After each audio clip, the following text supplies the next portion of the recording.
Now that we've gone over the work item statuses, let's talk about how this was done and which configurations are needed. First, in CDD, you have to import all the work items that are planned for this application in this release, including user stories, tasks, defects, and so on. There's nothing new here. This is an old feature in CDD. You specify the filters and you import. What is new, starting from CDD 6.9 if you're an on-prem user, is that you must configure the connection to the source control. Here I create an endpoint for GitHub, specifying the credentials of the account. Here I define the owner and which repository I want to listen to. The branch is not needed in this example.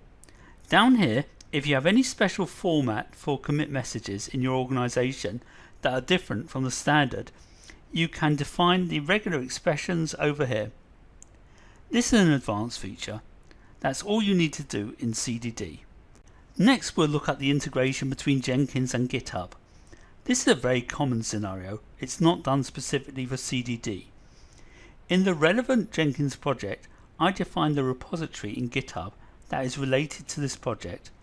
I do this using the Git plugin. Of course, inside the project I have to define the application version that this project relates to, so that this project will update this application version. This is not something new. This is done using the CDD plugin for Jenkins. Once this is done, I go to my repository, GuildDemo. The repository has no content in it right now, so I will edit the README file. I'll just remove a line or two. If I were a developer, before committing the changes, I would have to specify in the commit message which user story I've been working on. So let's take for example this user story. Let's say I'm a developer and I've started working on this user story. So I copy the ID from Agile Central and I paste it in the commit message and commit the changes. Now, since I've committed my changes, I need to have a new build. So I start build. Number 12 should appear very shortly here, and if I go back to my release now in CDD, I can see that the user story I've specified in my commit is also in progress. This is how we can look at planned versus actual work in CDD. This feature gives you, as a release manager, the insight you need to understand what's really going on in your release.